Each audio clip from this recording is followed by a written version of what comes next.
Today's scripture reading brings us to Proverbs chapter 21. Proverbs chapter 21 is a chapter dealing with a variety of different subjects, a few of which we will look at here today. Verse number 2 will be the first one. It says this: "Every way of a man is right in his own eyes, but the Lord pondereth the hearts."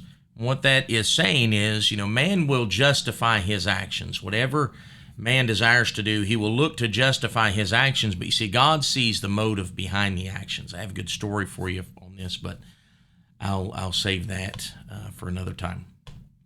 Verses 9 and 19 kind of speak for themselves. It's the biblical way of saying, listen, if mama ain't happy, ain't nobody happy. And read that there. Verse number 15. I think it's a very important verse to consider. It says, "It is a joy to the just to do judgment, but destruction shall be to the workers of iniquity." It's a joy to the just to do judgment. It's a joy for the just to judge. Now that runs opposite of what we hear so often today, and that is, judge not that you be judged, judge not that be judged. Sound like Gomer Pyle from Andy Griffith. But, they're quoting Matthew chapter 7, verse number 1, which is the words of Christ. And, it's what I tell when I instruct in the scriptures. Context is key. You have to understand the context of the scripture. When you read Matthew chapter 7, verse number 1, it does say, "Judge not that ye be not judged." But then it continues on. It says, "For with what judgment ye judge, ye shall be judged, and with what measure ye mete, it shall be measured to you again." And then he gives a illustration. He says, "Why beholdest thou the mote that is in thy brother's eye?" That's a little small sliver, a splinter. "But considerest not the beam that is in thy own eye." That's a log, right? So when you read this, it finishes out with verse number 5, and it says, "Thou hypocrite, first cast out the beam out of thine own eye, and then shalt thou see clearly to cast out the mote out of thy brother's eye." That scripture is not talking about that we are not to judge. It's speaking against unjust judgment. It's speaking about clean up your own backyard, and then you can help clean up the yard of your brethren. And that's specifically stated there in verse number 5.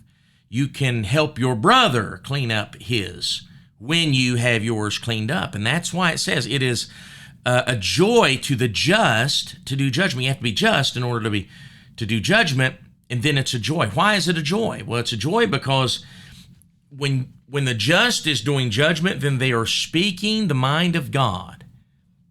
It's his words, his principles, his thoughts. You are aligning yourself with God when you are speaking just judgment. Why? Because God certainly judges justly. Verse number 17, you have a couple cause and effects.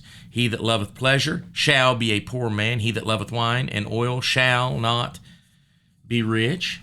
Verse number 25 made me think of our present welfare system. It's broken. It's antichrist, really, when you consider the scriptures. This is just one that would fall into this category. But verse number 25 says, "The desire of the slothful killeth him, for his hands refuse to labor."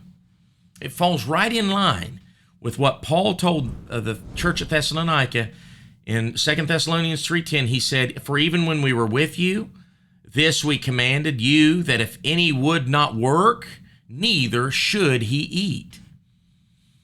Our present welfare system gives food unto those that refuse to work. Well, the slothful die. They're killed. Why? Because they refuse to work. That is the way it ought to be. They ought not to eat if they are able and refuse to work.